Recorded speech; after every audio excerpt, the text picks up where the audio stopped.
강의 들어가기 전에 오늘 식사도 하셨으니까 제가 건강을 위해서 그 건강 박수를 가르쳐 드릴게요. 건강 박수. 건강이 우선적으로 좋아야 돼. 그래서 사시는 동안도 건강해야지. 그래서 박수도 박수 나름이에요. 어떤 박수, 오늘 여러분들은 선택받은 분들이고, 좀 덥지만 이렇게 합장 박수가 있어요. 합장. 이렇게 합장을 하잖아요. 저희가 합장하면은 이 열 손가락을 이렇게 마주대고 양손을 힘차게 부딪히는 거예요. 이때 생기는 마찰 진동으로 손바닥의 모든 경렬이 자극을 받아 뭐가 좋아지냐면 혈액순환이 좋아져요. 이걸 30초간에 하는 거야. 막. 그러니까 집에서도 할 수 있는 거예요. 막 손이 뜨겁죠. 그래서 혈액순환 장애로 생기는 손발 저림이나 신경통에 효과가 있다는 거예요. 오늘 나 병을 싹 고쳐주겠어요. 신경통. 그래서 이걸 30초간 해요. 집에 있을 때 이걸 합장 박수라고 해요. 그리고 두 번째는 손가락 박수가 있어요. 손가락을 이렇게 딱 하시고 양손은 손끝 부분만 댄 채로 치는 박수예요. 이렇게 소리가 안 나죠. 이거 어디 효과가 있냐면은 시력이 나쁜 사람들, 시력이 나쁜 사람, 그리고 만성 비염이 있는 사람, 코감기에 자주 걸리고 코피가 자주 나는 사람들이 좋아요. 오늘 너무 많은 가르쳐주네. 그래서 손가락을 이렇게 그 끝부분 있잖아요. 이 타치하는 거예요. 그래서 이것을 가만히 있으면서 이거 하면은 박수 치면은 이 손에 모든 경혈이 다 있어요. 그래서 이렇게 하시면 되고, 그래서 이거 시력이 나쁜 사람들, 그리고 만성 비염 있는 사람, 코감기에 자주 걸리는 사람, 그리고 코피가 자주 나는 사람, 다 이유가 있어요. 그래서 손바닥 박수가 있어요. 손바닥. 이 손바닥, 이걸 손바닥이라 하잖아요. 손바닥을 꽉 부딪히는 거야. 막 30초 간격으로 쫙 해요. 이 손가락을 쫙 펴고 약간 뒤로 젖힌 다음 서로 붙인 채 손바닥만으로 치는 박수예요. 이 손바닥을 부딪혀서 박수를 치면 내장이 안 좋은 사람들이 있어요. 내장 기능이 좋아져요. 오늘 진짜 치유 다 되겠네 보니까. 그리고 이제 손목 박수, 주먹 박수인데 제가 주먹 박수 시간상 주먹 박수가 있어요. 주먹 박수. 주먹을 있잖아요. 이렇게 주먹을 쥔 후 양손을 맞대고 손가락이 닿는 부분을 끼리 박수를 친다는 거예요. 조금 뼈마디가 아프죠? 익숙해지면 뭔 소리가 나냐? 목탁 소리가 나. 목탁 소리. 비슷한 소리가 나면서 통증이 없어지는데, 이건 머리가 아픈 사람, 두통이나 어깨 부위가 통증을 치료하는 데 좋아요. 이걸 그냥 하지 말고 30초 간격으로 딱 이렇게 하다 보면은 뭐 생각하면서 은총이 가득하신 말이야 여기 빠져. 이걸 하면은 두통이 있는 사람들 있잖아요. 두통. 어깨 부위의 통증을 치료하는 데 좋다. 어깨 이 부위에 치료하는 거 좋고, 또 손가락 박수가 있어요. 손가락 이렇게. 손가락을 두 손을 마주보게 한 상태에서 손바닥 끝부분과 손가락이 붙이고 손바닥 부분을 살짝 뗀 다음 손가락끼리 부딪히는 겁니다.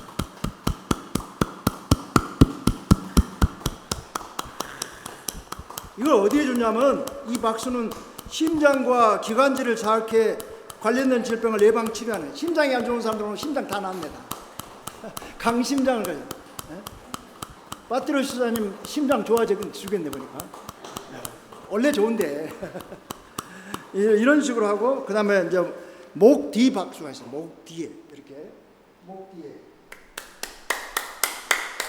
이 목 뒤만 좀 힘들 거예요. 양손을 목 들어서서 힘차게 박수하는데 어깨 부위 피로를 푸는데 효과적이에요.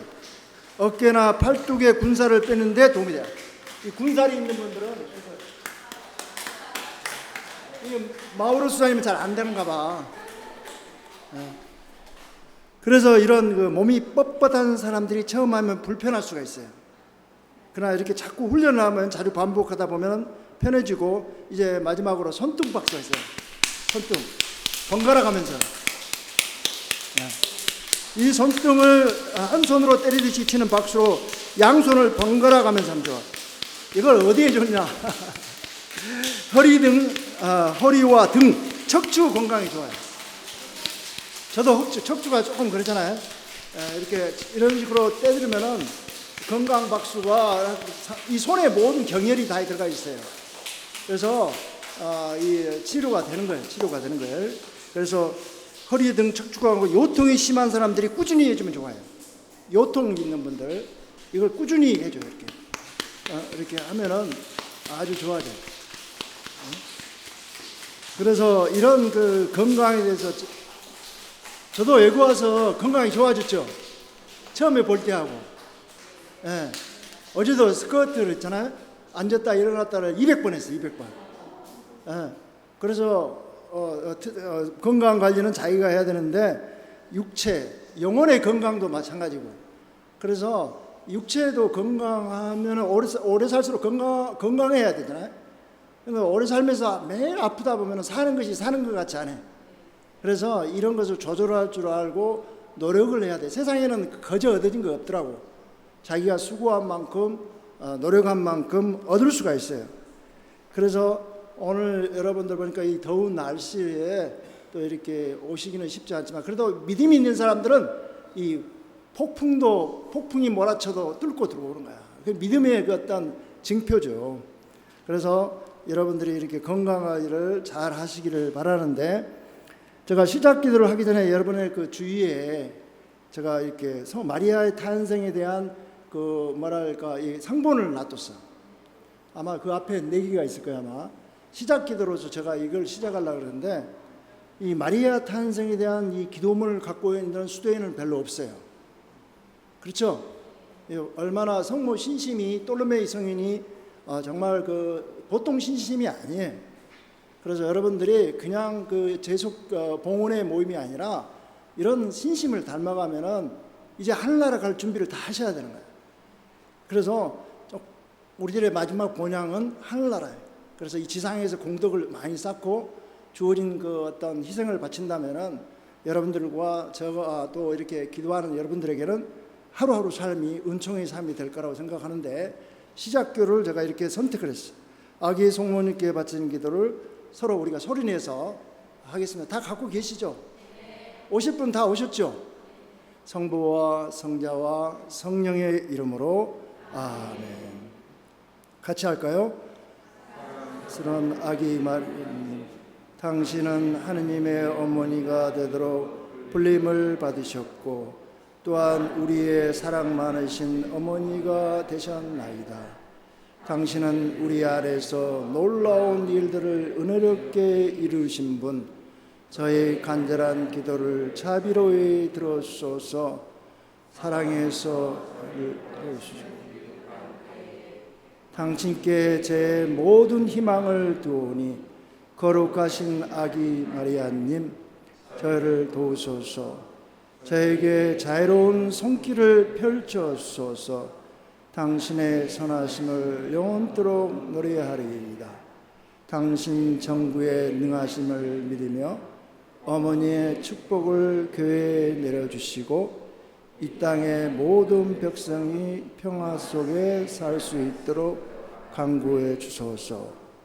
모든 그리스도인이 하늘에 계신 아버지의 뜻을 이루고 신의 사람들이 될 수 있는 은총 또한 비로소서. 아멘. 성부와 성자와 성령의 이름으로 아멘.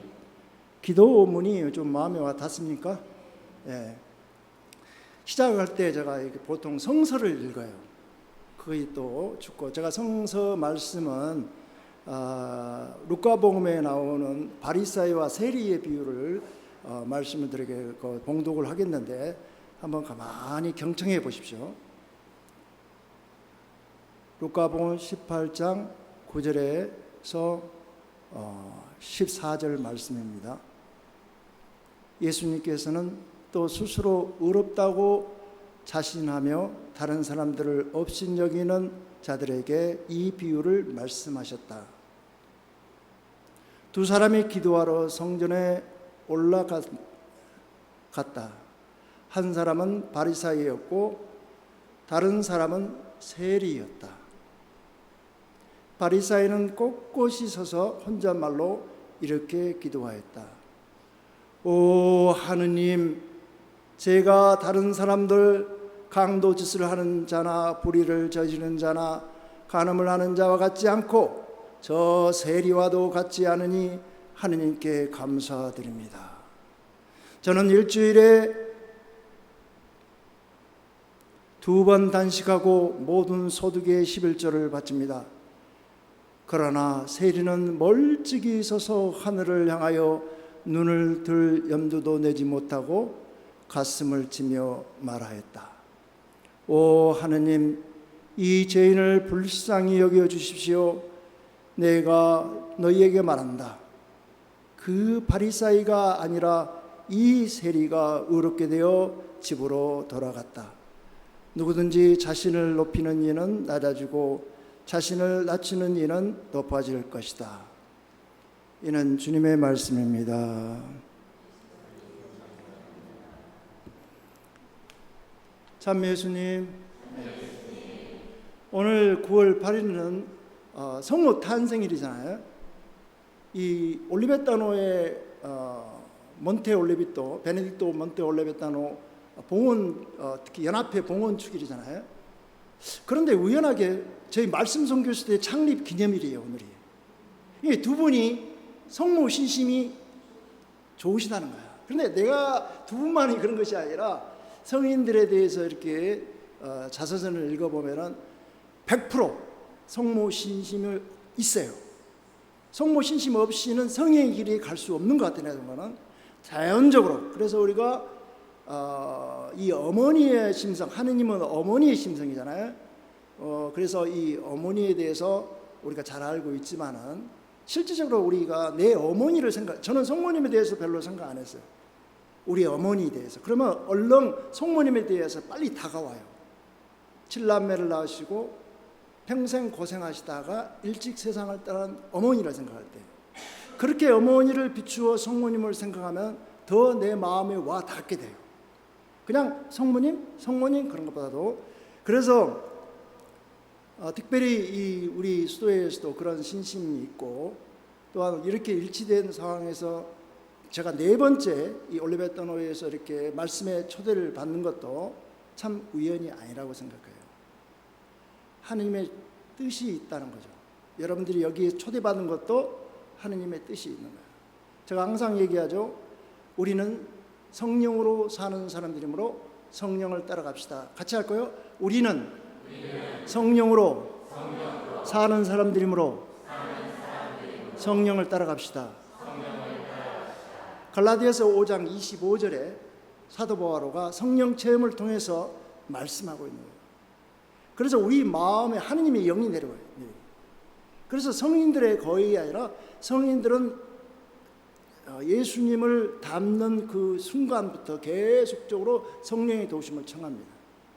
그래서 특히 성모님은 성전의 장소예요.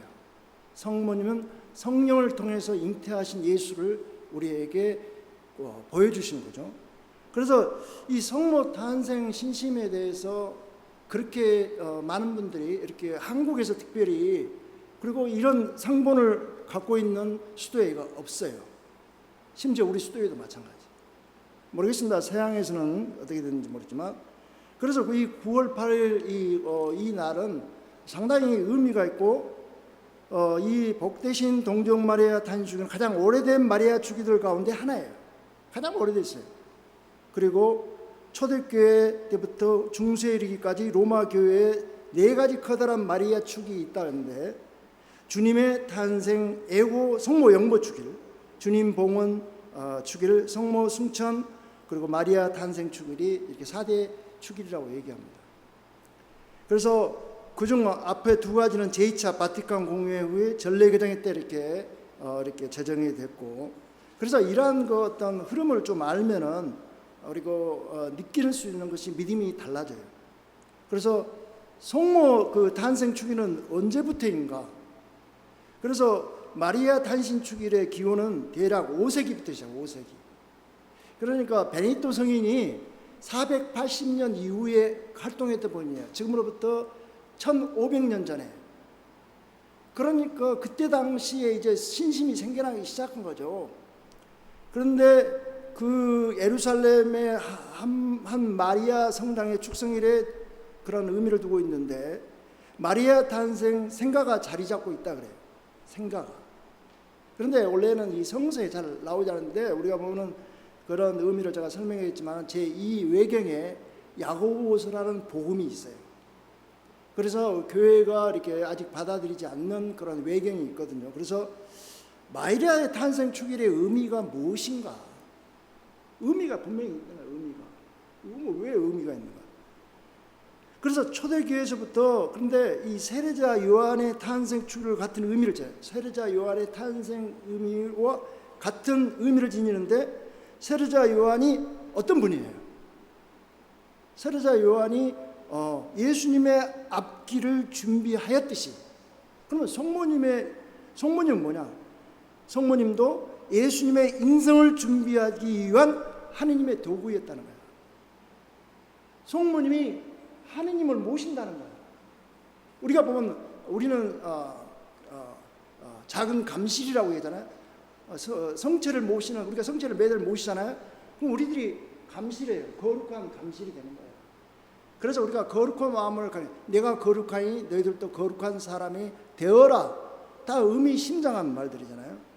그래서 이 마리아도, 성모님도 예수님의 인성을 준비하기 위한 하느님의 도구였다. 따라서 마리아 탄생 축일은 구세주를 맞이할 준비를 위한 축일이며 인류에게 기쁨이 되는 축이라는 거야. 하느님이 인간에게 장소를 마련한다는 거예요. 하느님이 육화하신다는 거예요. 그래서 우리가 상상을 초월하는 거예요. 상상. 하느님이 내려오신다는 거예요. 구약 시대에는 느끼지 못한, 하느님은 어떤 인생을 추하신 하느님이 아니셨죠. 예언자들을 통해서 다양한 모습으로 나타나는데 상상할 수 없는 하느님과, 그러나 우리 인간을 하느님의 모습으로 만들었는데, 이제는 뭐야? 성모님을 통해서 하느님이 육화하신다는 것은 상당히 이해하기가 어렵습니다.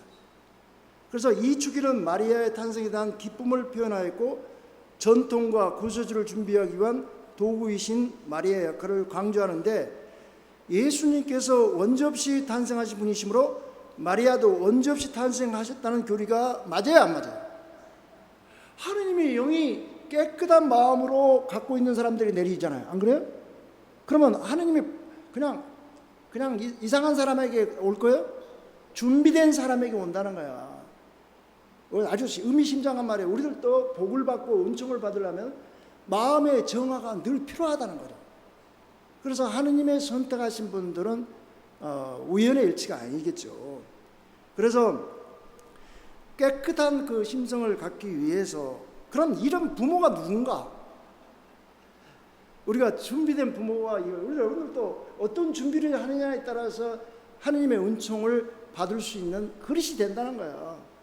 그런데 우리가 보면은 이제 마리아의 어떤 전통적인 가르침도 있는데, 특별히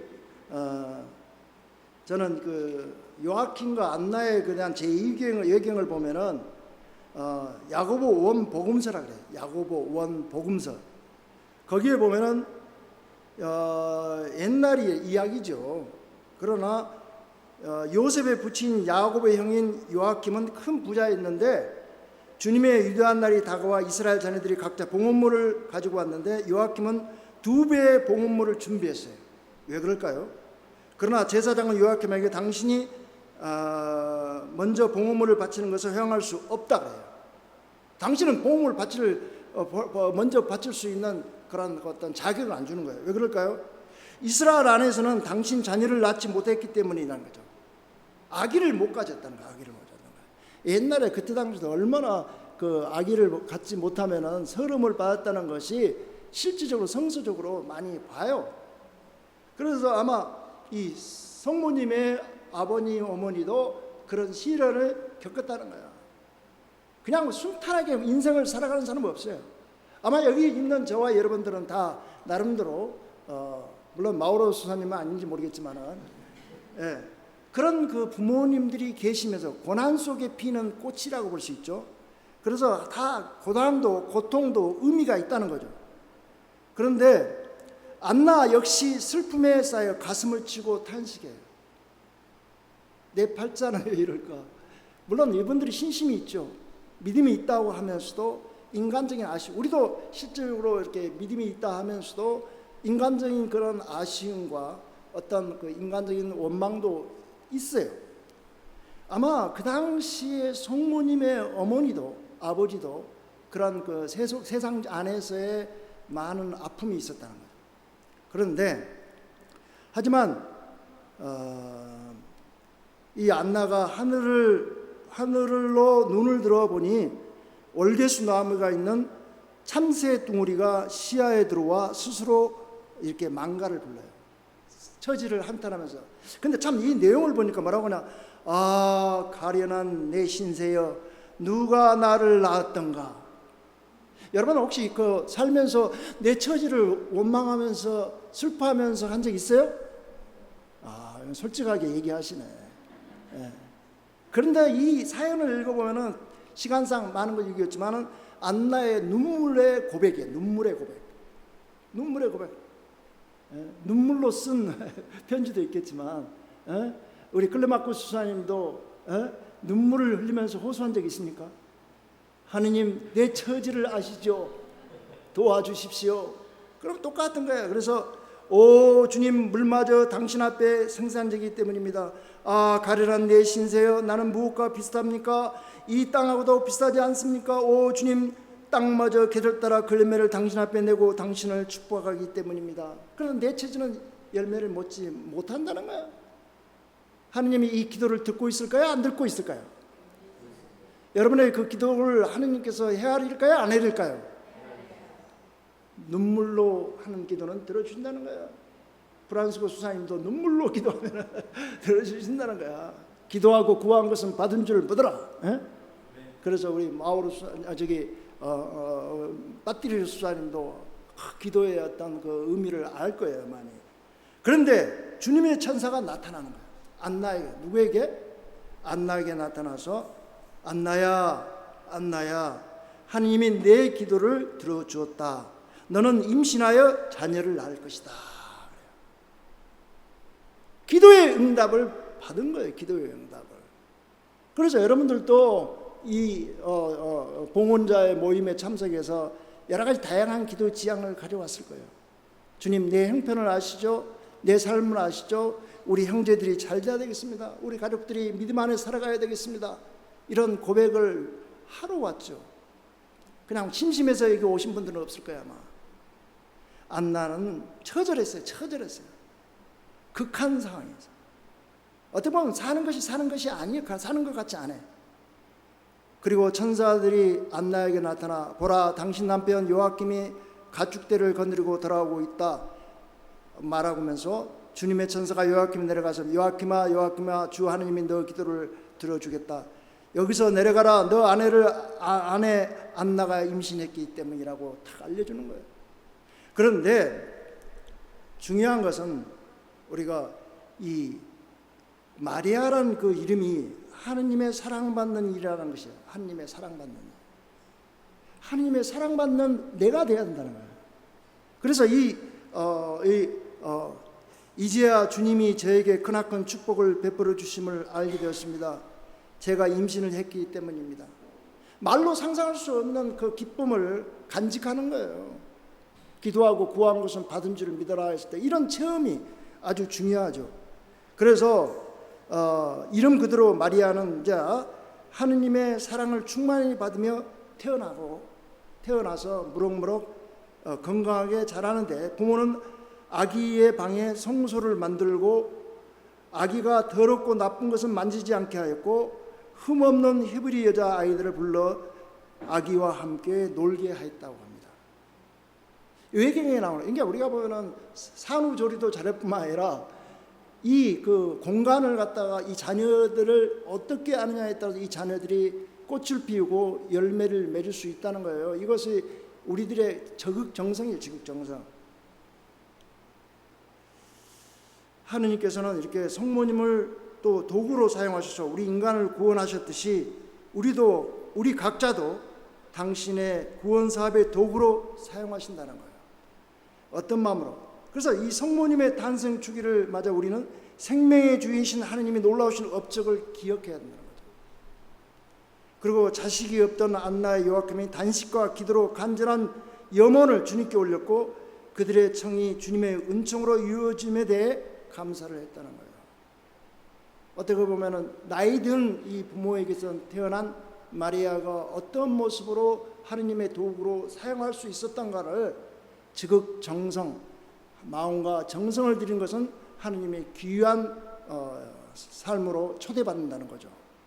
오늘 여러분들이 그런 믿음 안에서, 그래서 저는 우리가 이 상황을 조금 직시하면서 느낄 수 있는 건데, 그래서 성모님이 특히 오신 그 삶에 우리는 하느님의 도구로서 역할을 감당하는데 세례자 요한은 길을 준비했다는 것이죠. 그래서 저는 우리가 성모님의 일생을 온전히 따랐던 베르나르도 돌로메이 아빠스의 성덕과 희생을 통한 봉헌의 삶이라는 그 제목을 우리 아빠스님께서 이렇게 주셔서 제가 책을 읽어보면서 느끼는데, 그런 그 신심과 특히 예수님의 그 여러 가지 이 땅에 오신 목적이 무엇이고 그런 삶을 우리가 체험해야 되는데, 여러분들은 어느 정도 느끼고 또 예수님께서 오신 목적이 무엇인가 이러한 것은 일단은 오늘 우리가 특별히 성모님에 대해서도 얘기 나누면서, 특히 9월달은 순교자 성월이에요. 그러면은 여러분은 순교자 성월은 순교지에 가셔서 기도하고 그런 순교의 어떤 영성을 여러분과 저는 이렇게 입력을 시켜야 되는데, 특별히 말씀에 보면은 나 때문에 제 목숨을 잃는 사람은 목숨을 얻을 것이다 라는 마태복음 10장 39절에 나오는데, 특별히 순교라는 거 보면은 순교도 여러 가지가 있더라고요. 적색 순교가 있고 또 뭐가 있어요? 피를 흘리는 순교가 있고, 그 다음 뭐예요? 백색 순교가 있고, 그 다음 또 뭐가 있어요? 녹색 순교가 있어요. 그래서 이것은 그레고리오 1세 6세기 교황의 크리스천의 순교를 이렇게 세 가지로 이렇게 분리했는데, 그러면 이렇게 우리 그 1113년 기독교 공인 이전의 박해 시대에는 붉은 피를 흘려 주구한 순교들을 뭐라냐? 적색 순교자라고 얘기합니다. 그래서 피를 흘렸다는 거죠. 그런데 2세기 교부 테르돌리아누스는 호계론에서 이렇게 말하는데, 순교자의 피는 그리스도교의 씨앗이다 그래요. 그래서 2000년 5월 교황 요한 바로 2세는 로마 콜로세움에서 12,692명의 크리스찬을 신앙의 증인으로 이렇게 합니다. 그런데 오늘 제가 얘기하고 싶은 것은 백색 순교예요. 백색 순교. 왜? 돌로메이 성에 대해서 얘기하기 위해서 연관시켜서 성인들 그리고 수도자들, 우리들의 삶은 어떤 순교를 원하는가.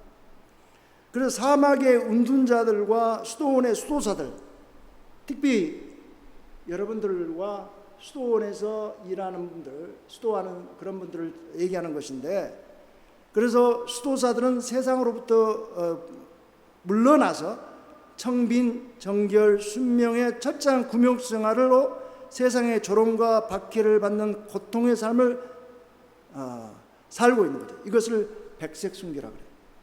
세상을 등진 고독한 삶. 근데 고독해요? 마카로이 수사님 고독해? 예. 고독하다는데. 마오로 수사님은 항상 해피해. 고독할 수가 없어. 이거 이렇게 밥도 잘 나오지. 여러모로 형제들에도 외롭진 않잖아요. 예? 저도 외국에 와서 외로움이란 것을 혼자 한 4년간을 살아보니까 너무 힘들더라고요. 건강이 안 좋았을 때는 더 힘들고. 그런데 여기 와서 원래 저는 공동체 생활을 참 좋아했어요. 그래서 30년 수도 생활하면서도 이렇게 4년을 제외한 나머지 생활들은 거의 형제들하고 같이 웃고 같이 밥 먹고 같이 얘기하고 같이 선교하고. 그런데 여기 와서 그런 것을 다시금 재생하다 보니까 행복해진 거예요. 행정 안에 우리 수도자들의 그런 느낌이죠. 그래서 청빈, 정결, 순명의 수도선에 녹아 있는데, 다시 말해서 세상을 향해 피로써 자신의 신앙을 증거하지는 않지만 세상 한가운데서 하느님을 증거하는 거예요. 상당히 여러분과 저와 여러분이 중요한 역할을 하는 거예요. 말을 안 해도 신자들이 와서 여러분들만 보더라도 큰 용기를 갖게 되는 거예요. 그래 안 그래요? 아, 이분들이 나를 위해서 대신 희생하고 있구나. 나를 위해서 기도하고 있구나. 작게 생각했을 때는, 아니면 세상을 넓게 봤을 때 이 죄인들을 해결을 위해서 기도하고 있구나. 저희들은 선교사이기 때문에 정주는 하지 않아요.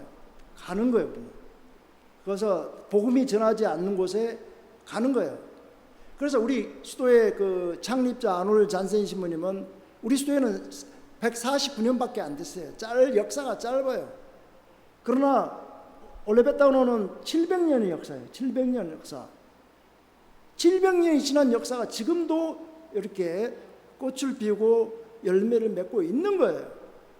놀라운 사실이잖아요. 그리고 돌로메이 성인의 그 전에 베네딕토 성인은 뭐냐? 그 관계가 700년이에요.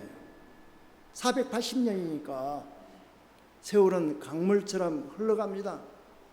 그런 가운데에서도 하나님의 말씀이 살아 움직인다는 거예요. 전해진다는 건 사라져버리는 것이 아니라 700년이라는 그 자부심을 가져야 돼요. 이제 주님 오실 날이 얼마 안 남았는데 칭찬받을 날이 얼마 안 남았다는 거야. 세월이 강물처럼 흘러가요. 그래서 하느님을 증거하는 삶, 숨은 삶, 하느님 안의 세상을 사는 방법이라고 얘기해요.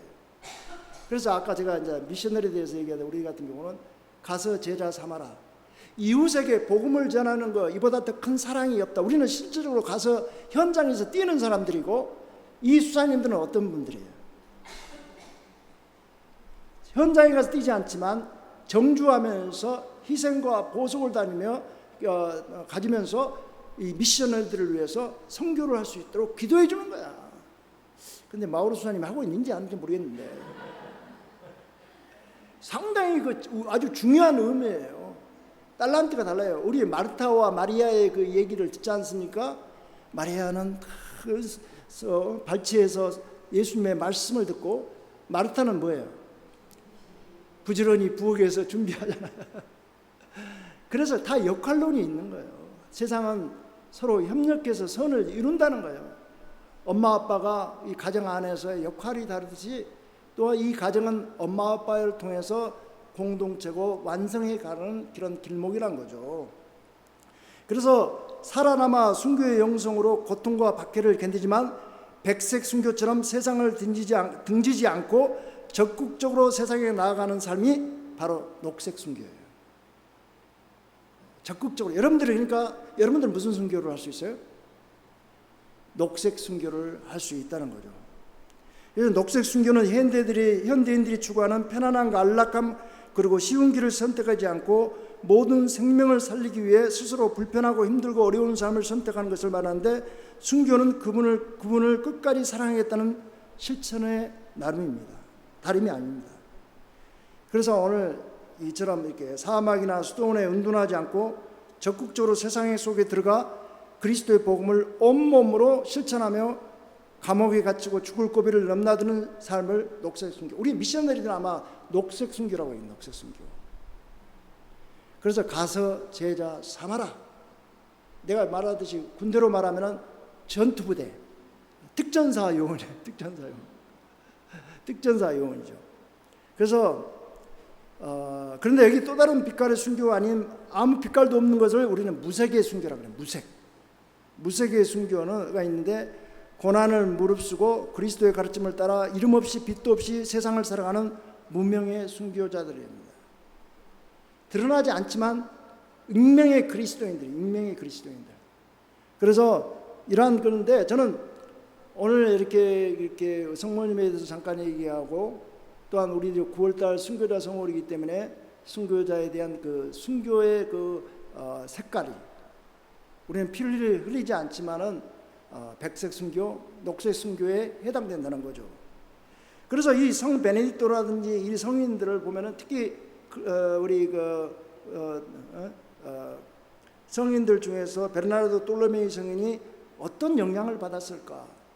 저는 이 베네딕토 성인이 학교 교육을 어디서 받았어요? 도미니코 수도회에서 받았습니다. 도미니코 수도회.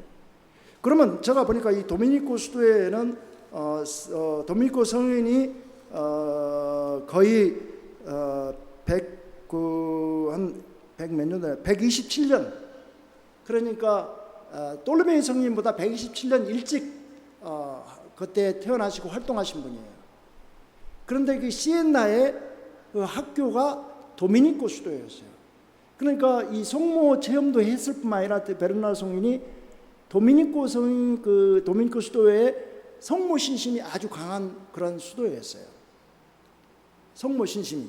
그래서 가만히 보면은 이 성인들을 이렇게 보면서 이 도미니코 성인의 그런 삶을 이렇게 보니까 도미니코 회원들은 묵주기도에 대한 신심을 널리 보급하고 있어요. 이 성모 신심이 아주 강하죠. 묵주기도의 힘에 대한 가톨릭 교도들의 믿음을 강조하는 데 중요한 역할을 했어요. 그래서 이 수도회가 우리가 보면 정원에 보면은 다양한 꽃들이 있잖아요. 그 꽃이 정원에는 한 가지 꽃만 있으면 아름다워요?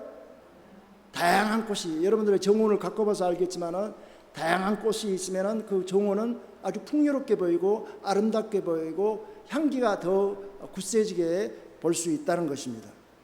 그래서 이 성인들은 보면은 이런 그 하느님을, 예수 그리스도를 따랐던 그 제자들 이후에 모든 성인들은 예수님의 향기를 그들이 섭취한다는 거죠.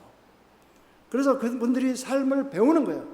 아마 오늘 저와 여러분이 예수님의 삶, 제자들의 삶, 성인들의 삶을 늘 숙지하면서 나도 저렇게 살 수 없을까?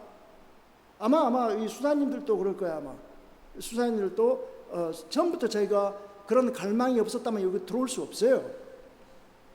그러니까 우리 자매님들 같은 경우도 다시 태어나면은 다시 결혼 생활을 하고 싶다라는 생각하신 분들은 손 들어보세요.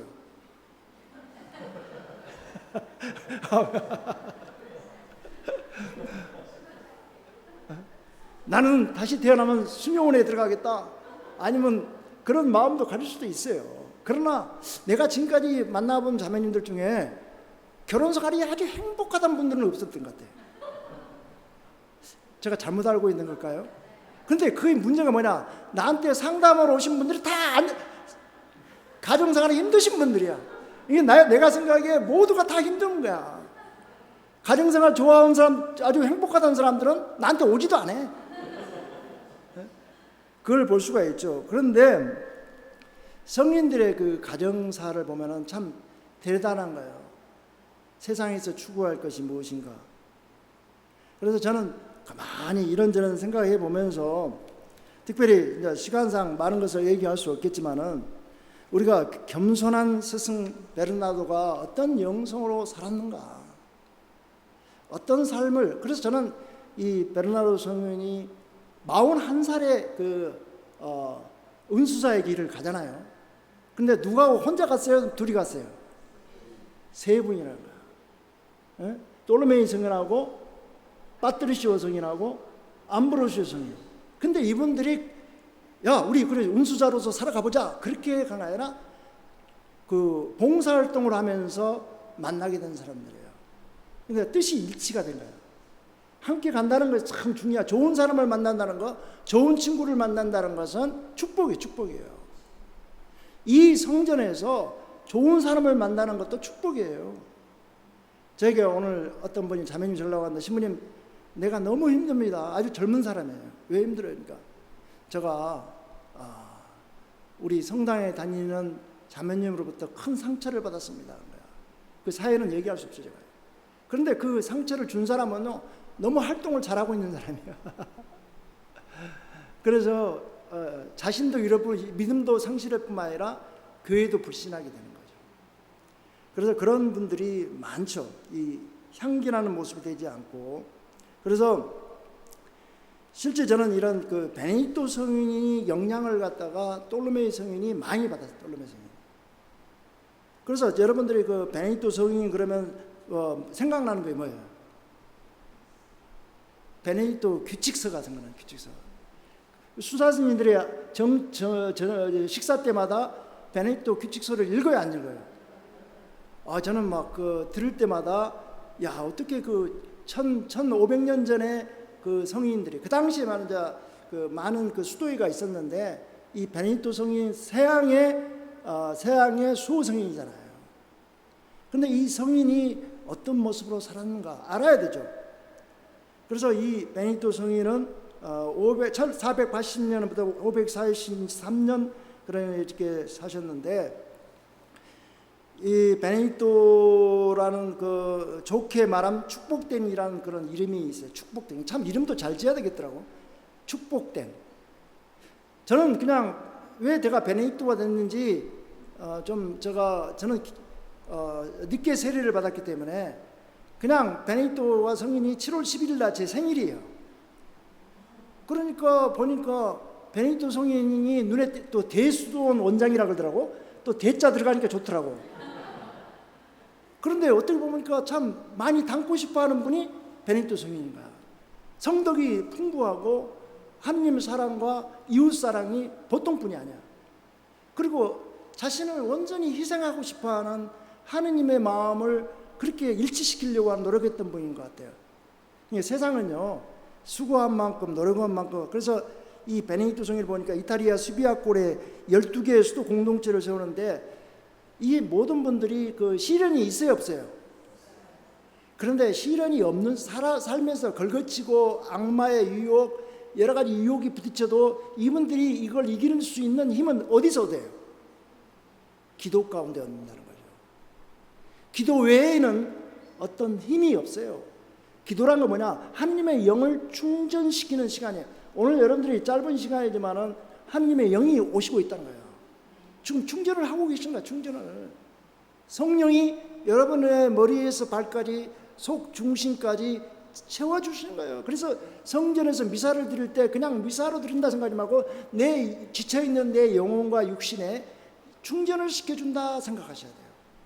그건 돈으로 살 수 없는 그런 거예요. 그래서 미사를 한다는 것, 그리고 말씀과 함께 살아간다는 것, 성령의 도우심을 청한다는 것이 아주 중요하죠. 그래서 베네딕토가 쓴 수도자들을 위해 쓴 베네딕토 규칙은 가장 위대한 업적인데, 규칙서에 나타난 그의 규율과 균형과 중용은 합리성을 두루 갖고 중세에 세워진 대부분의 교회 공동체 이같이 베네딕토 정신을 인용을 받아 세워졌다 그래요. 그래서 돌로메이 성인이 이런 신앙의 분위기 속에 사셨어요. 신앙의 분위기 살면서 교육도 그렇게 받았고 또 봉사활동도 하고 또 나름대로 세속적인 생활도 젖어봤어. 그러니까 느낌이 온 거야. 그리고 이분이 말씀과 함께 살았기 때문에 헛되도다 모든 것이 헛되도다. 프랑스 수사님이 아마 그런 고백을 했는지 모르겠네. 헛되고 헛되도다 모든 것이 헛되도다. 평상시 세상에서 보니까 DJ로 활동했다고 목소리가 좋잖아요 또. 그래서 그런 인기도 많이 얻었을 거라고 생각해봐요. 그러나 세월이 흘러가 보니까 헛되고 모든 것이 헛되도다. 이런 그 신앙의 체험. 그래서 이 돌로메이 성인도 다 나름대로 신앙의 체험을 한 거예요. 그래서 인생을 살아가면서 신앙생활도 체험이 없으면은요 긴가민가해요. 하느님을 체험하는 사람들은 믿음이 성숙합니다. 그러나 하느님을 체험하지 않는 인격적인 만남이 없는 사람들은 귀가 얇아가지고 이리 갈까 저리 갈까 신천지 원천지 다 돌아다녀. 이 말씀이 내 안에 들어와요. 이 말씀이 들어와야 되는데 말씀이 안 들어오는 거죠. 그래서 성서는 뭐냐? 성경에 미리 기록된 것은 우리를 가르치려고 기록된 것입니다. 그래서 우리는 성경에서 인내를 배우고 유로를 받아 희망을 간직하게 됩니다라고 로마서 15장 4절은 얘기하고 있습니다. 성서가 주는, 그래서 저는 이렇게 성서를, 이 성서 안에 모든 비법이 있습니다. 그래서 돌로메이 성인이 은수자의 길을 가져갈 때 뭐냐, 성서, 그때 당시 성서가 이렇게 되지는 않았을 거예요. 십자가와 이 말씀을 가지고 들어가는 거예요. 말씀은 한치 앞을 내다볼 수 없는 인생을 살아가지만은 십자가와 이 말씀을 가지고 들어가는 때는 하느님은 우리를 버려두시지 않는다는 거예요. 이스라엘 민족이 홍해 바다를 건너서 가나안 복지 땅을 향해 갈 때 낮에는 구름 기둥으로 밤에는 불 기둥으로 역사하셨고 만나를 배부르도록 먹었다는 거야. 클리마커스 수사님도 만나를 먹어봤는지 모르겠는데만 그래서 베네딕토 수도자들을 위해 쓴 그런 기축을 통해서 이분이 베네딕토는 종종 서방 수도 생활의 아버지라고 이렇게 얘기하는데, 그래서 저는 또 베르나르도 또르메이 성인이 직접적인 영향을 받은 또 성인이 있어요. 누구예요? 이름도 클레르브르 베르나르도라요. 이분은 성인보다 베르나르도 또르메이 성인보다 200년 전에 활동을 했던 분이에요. 여러분 200년 전에 우리는 누가 활동한지 아세요? 그때는 박해 시대잖아. 박해 시대잖아. 그런데 그 당시 이 클레르보 베르나르도 성인은 이탈리 사람이 아니에요. 어디 사람이에요? 프랑스 사람이에요. 프랑스. 도미니코 성인은 어디 사람이에요? 스페인 사람이에요. 서방에. 그러니까 그러면 베네딕토 성인은 어디예요? 이탈리아 사람이에요. 이탈리아. 이탈리아 성 비오 많은 성인들이 이런 이탈리아에서 나왔어요. 이탈리아. 이런 참 신앙의 분위기가 얼마나 중요한지. 그래서 북한에 나는 이런 생각해요. 북한에 성모님이 나타나면 그들이 알아볼까요? 못 알아볼까요? 신앙의 불모지에는 기적이 일어날 수가 없습니다. 그래서 그 환경이란 것이 신앙의 환경이 얼마나 중요한지. 그래서 이 베르나르도 성인은 클레르보 베르나르도에 대한 삶을 알았어요. 그래서 이 베르나르도는 1090년 프랑스 디종 근처의 푼텐 부유한 귀족 가문에 태어나 거의 백그라운드가 비슷해요. 그런데 세속적인 교육을 마친 그는 22살에 31명의 사람들과 함께 시토에라, 지금은 트라피스 같은 엄격 수도에 들어갑니다. 세상 만사 별거 아니다. 이렇게 사는 것은 나에게 내 마음을 행복하게 만들지 못하구나. 나는 부귀 영화를. 그래서 베르나르도 또르메이 성인은 41살에 그런 아꼬마 거기에 들어가셨는데, 그걸 보면 시엔나에서 35km밖에 안 돼요. 그러나 자기가 소유한 땅인데 귀족으로서 법률가로서 누릴 걸 다 누려봤어요. 그런 사람들 수도원 들어가면 좀 괜찮겠어 보니까. 또 결혼도 한번 해보고 들어오면 얼마나 좋을까. 그런 생각은 아니겠죠. 그런데 이분들이 헛되고 헛되도다, 모든 것이 헛되도다, 하늘 아래 행복이 무엇인가를, 그래도 내 모든 희생을 바치면서 하나님을 바라보는 인생이 말로 표현할 수 없는 은총을 주시더라는 거야. 여러분들이 어떻게 생각할지 모르겠지만 제가 외국에서 오래 좀 사는 편이 10년을 살았는데, 호주에서 6년, 미국에서 5년 살았는데 다 좋은 곳에 살았잖아요. 좀 파푸아뉴기니아나 아프리카에 살아가면 좀 선교사들 얘기를 들어보면 나하고 그 신심이 감정이 다르더라고. 그래도 그나마 나는 미국에서 흑인 사목을 했는데 거기에서 그렇게 가슴이 뭉클하고 한국에서 사목하는 거하고 전혀 다른 내가 선교사라는 그런 정체성에 큰 생각 수 없는 그런 평화가 나에게 자리 잡고 있더라고요. 여러분, 그러니까 이 길을 떠난다는 거 어떤 목적을 가지고 내 어떤 부귀 영화와 명예를 위해서 떠나는 것이 아니라 어떻게 하면 한 영혼을 우리가 찾기 위해서 선교사로서 길을 떠난다는 거. 저는 소아들의 성녀 있잖아요. 소아들의 성녀가 25살에 세상을 떠났는데 그 수도원을 벗어나지 않았지만 그 안에서 많은 것을 체험하고 이분이 세상의 학자로 성인으로 인정을 받습니다. 뭐 박사기를 받고 뭘 받고 그런 것이 아니라 하나님에 대한 깊은 신심이 충만했기 때문에 충분히 세상 사람들도 인정해주는 성인이 된다는 거죠. 그래서 이 베르나르도 성인은 특히 클레르보 베르나르도를 너무 존경하기 때문에 이름도 바꿔버려요. 요대 요한 성인 요한이었잖아요. 우리가 누군가를 사랑하고 좋아하면 그 사람을 닮고 싶어요, 안 닮고 싶어요? 그러면 마오로스님은 아빠스님을 사랑해요, 좋아해요? 그러면 닮고 싶어요, 안 닮고 싶어요? 내가 싫은 사람을 닮고 싶어요?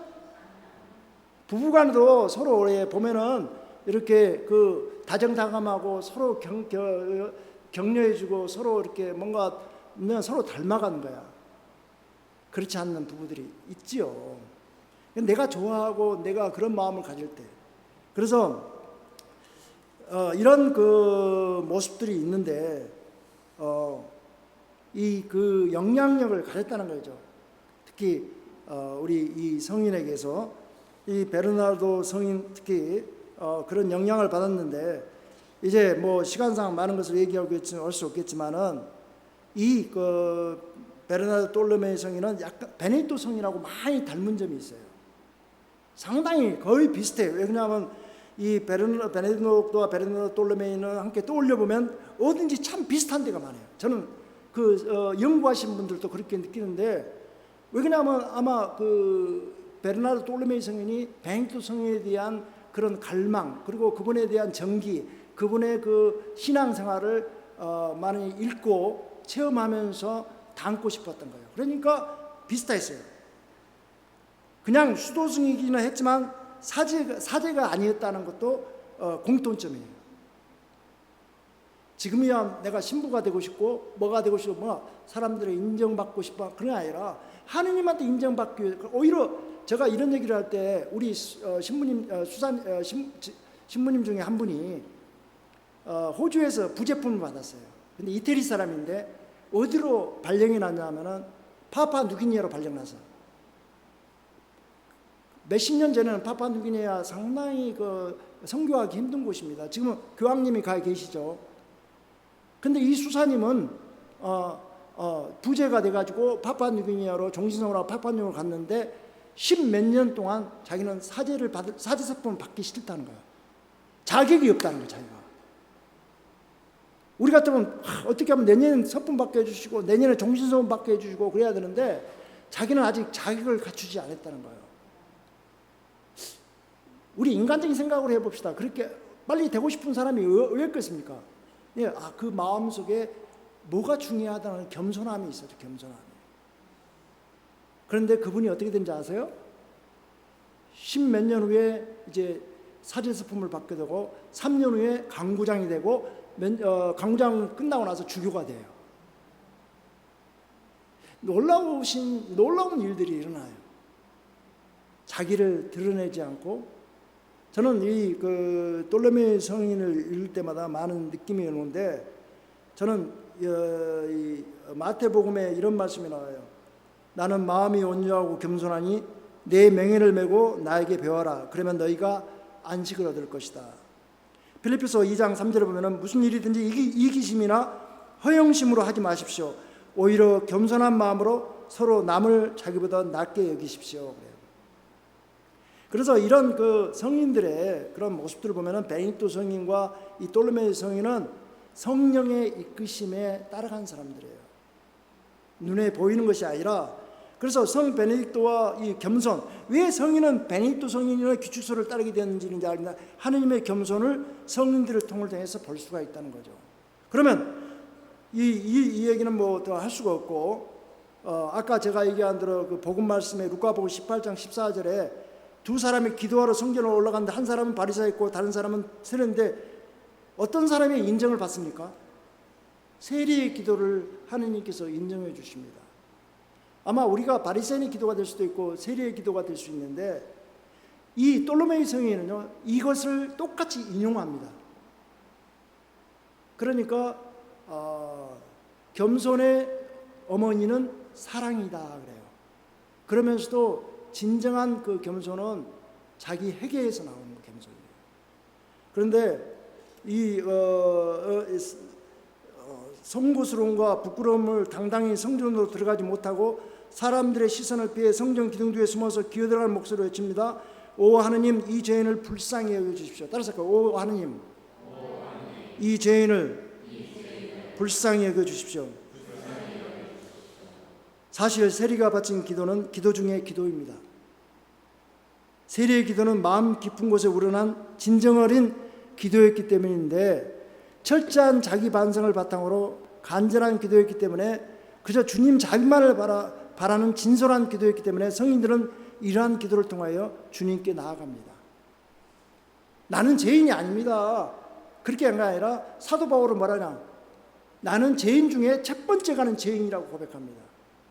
그러나 이 돌로메이 성인은 똑같은 마음에, 돌로메이 성인도 뭐라고 하냐, 자기는 오늘 내가 이 수도원에 들어왔기 때문에 죄인이 아니라고 고백한 것이 아니라 나는 죽는 그 순간까지 죄인입니다 라고 얘기해요. 오로지 하느님의 자비만이. 그래서 이런 그 겸손의 모습은 여기 그 48편지에 그 얼마 되지 않는 편지지만은 성인의 그 모습이 담겨 있어요. 그래서 이 제 일본 편지도 있겠지만은 제가 느낄 수 있는 것은 뭐냐, 정리를 해드리겠는데, 첫째, 그는 죄를 지었다. 그의 죄는 당신이 알고 내가 알고 하늘이 안다.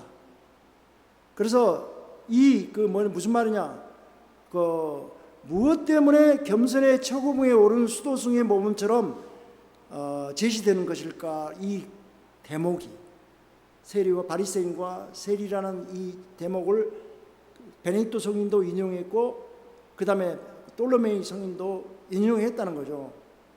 그래서 그 뉘우친다는 것, 뉘우쳤다. 제 삶이 하느님과 사람 앞에 부끄럽고 누추해서 슬펐고 가능하기만 한다면 새로 시작하고 싶다는 마음이 간절했다는 거예요. 이 돌로메이 성인이 시엔나에서 이렇게 세속적인 삶을 사셨어요.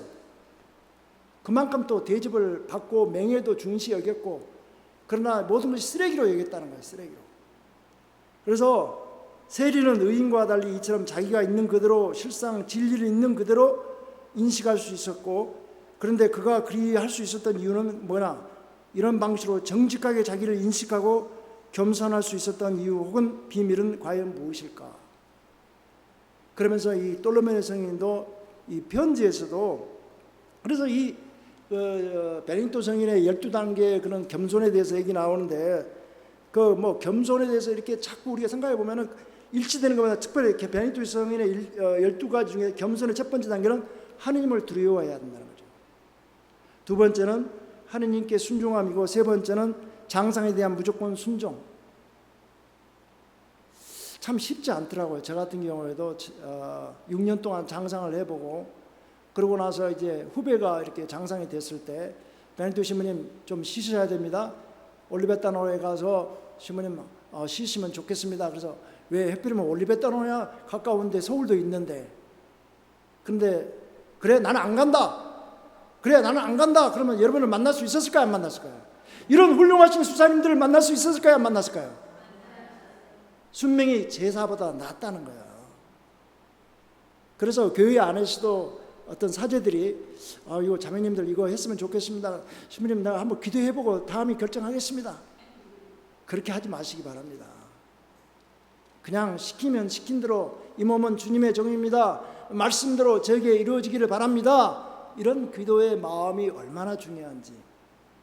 그래서 이 12단계가 있지만, 그래서 마지막 단계를 보니까 겸손의 12번째가 겸손한 몸가짐이라고 얘기하는데, 성 베네딕토는 하느님과 합의에 있어서 겸손함을 늘 강조했고, 성인이 겸손을 그토록 강조한 이유는 인간이 하느님을 알기 위해서 먼저 자기 자신의 처지를 직시할 수 있어야 된다는 거예요. 그래서 우리가 보면은 교만한 사람들 보면은요, 이 7조 중에 하나가 교만이거든요. 그래서 교만한 사람과 보면은 가까이 있고 싶어요, 안 있고 싶어요?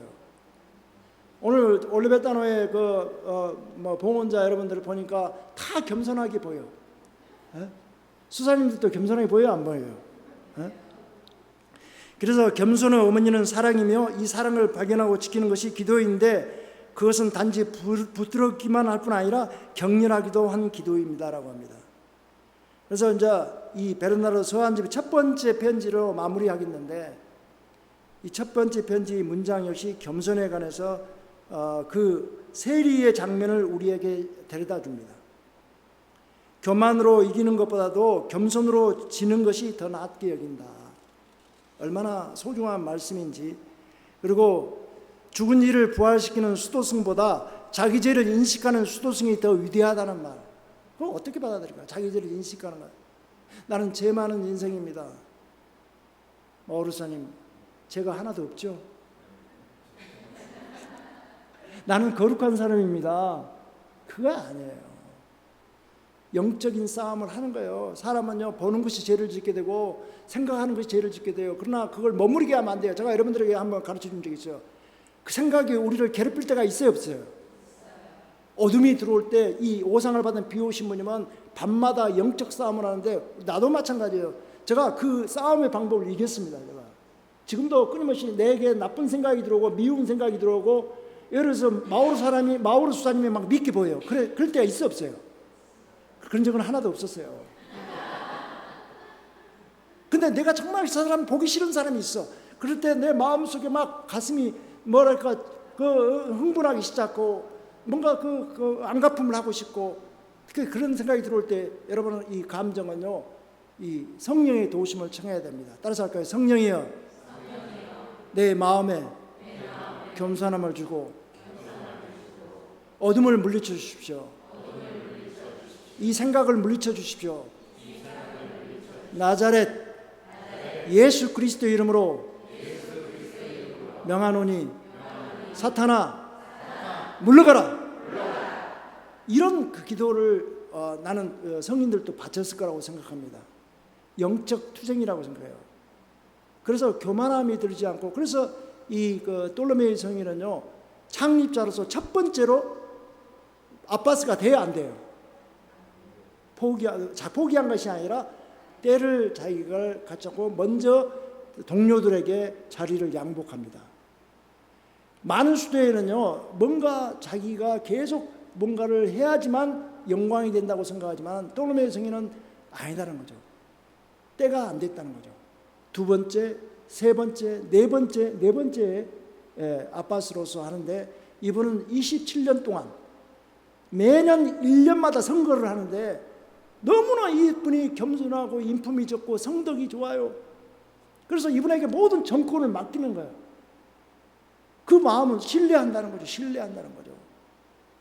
27년을 갖다가 매년 아빠스로서, 그리고 총연합회 아빠스로서 살아간다는 것은 이분이 제2의 그리스도의 삶을 충실하게 살았다는 거예요. 여러분과 제가 이 세상 살아가는 것이 만만치 않습니다. 정말 내 마음속에 하느님은 사랑이시다. 내 이웃을 내 몸처럼 사랑하라. 저는 성인이 은수자의 삶을 실행할 때 이 십자가를 모시고 왔다는 것은 그만큼 벗을 위하여 생명을 바치는 것, 이보다 더 큰 사랑이 없다 그랬어요. 누군가를 위해서 희생할 줄 아는 사람은요, 자기 가정에 꽃을 피우고 열매를 맺을 수 있는 사람이 될 것입니다. 오늘 저와 여러분이 짧은 시간이지만은 그냥 시간적으로 흩어봤습니다. 깊이는 못 들어갔고, 이 돌로메 성인에서도 성인에 대해서 깊이는 못 들어갔지만 그 풍기는 그런 영적 겸손함은 말로 표현할 수가 없습니다. 예수 그리스도의 십자가, 아버지 저들을 용서해 주십시오.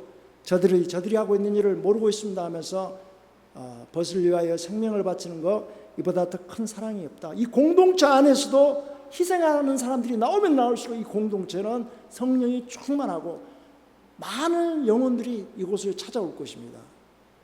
그러한 봉헌자들이 되시고, 또 우리 수사님들은 그런 마음으로 성민들의 성품과 예수 그리스도의 그 십자가의 사랑을 체험하면서 닮아간다면은 여러분들의 그 인생은 부끄럽지 않고 하나님 안에서 행복한 시간이 될 거라고 저는 믿습니다. 마지막으로 여러분들도 계속적으로 봉헌자로서는 사명감을 가지고 기도로서 불쌍한 영혼들이 많다는 거예요. 기도하는 여러분이 되시기를 바라면서 제가 선물을 가져왔어요.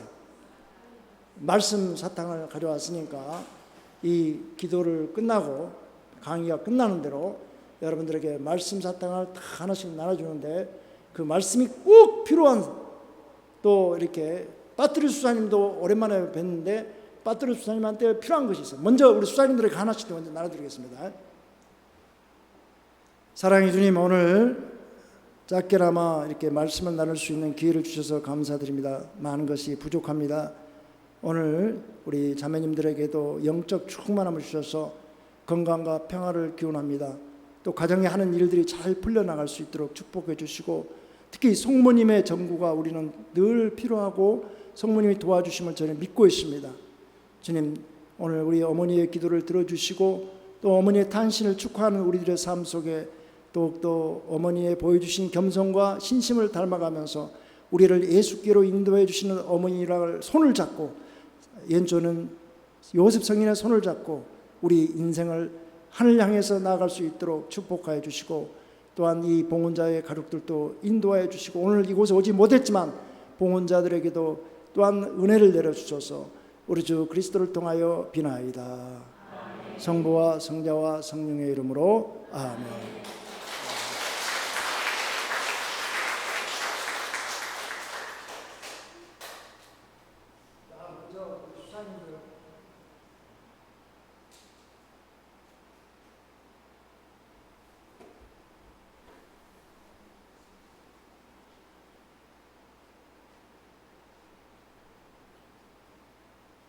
뽑았습니까? 저도 하나 뽑았습니다. 공개적으로.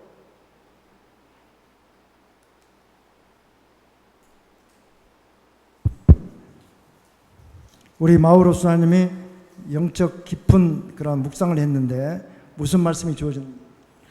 그분께서 세자비의 그물에서 위험한 흑사병에서 너를 구하여 주시리라.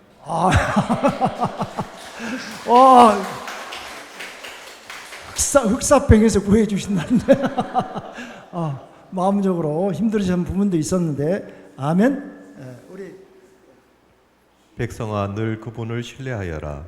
그분 앞에 너희 마음을 쏟아놓아라. 하느님께서 우리의 피신처이시라. 아멘. 이 성서 구절이 어떻게 생각하십니까? 저 마음에 많이 다가옵니다. 앉으십시오. 내 기도를 물리치지 않으시고 내게서 당신 자애를 거두지 않으신 하느님께서는 찬미 받으소서. 아멘. 우리 클레마크 수사님이 제가 항상 일찍 올 때 앞에서 기도를 많이 해요. 보니까. 그런데 마우로 수사님은 뭐라고 하는지 궁금하네. 하느님께서는 여러분을 평화롭게 살라고 부르셨습니다. 아멘. 그동안 좀 평화가 없었어요. 우리 또 프란스 수사님. 주님께 노래하여라. 그 이름을 찬미하여라. 나날이 선포하여라. 그분의 구원을. 아멘. 뭐 누가 DJ 아니다가 벌써 목소리도 좋네. 한마디. 감사합니다. 사랑합니다. 마지막으로 제가 저 자신도 한번 연락해 드릴까요? 그냥 방에 가서 혼자 볼까? 아니요. 좀 기네요. 주님을 사랑하는 아들아, 악을 미워하여라. 그분께서 당신께 충실한 이들의 목숨을 지키시고 악인들의 손에서 그들을 구출해 주신다.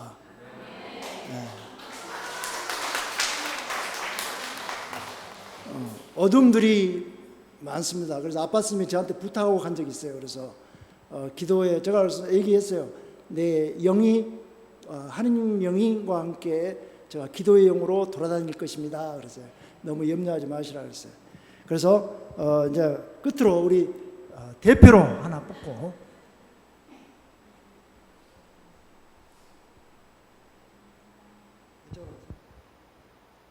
대표로 듣고 싶죠?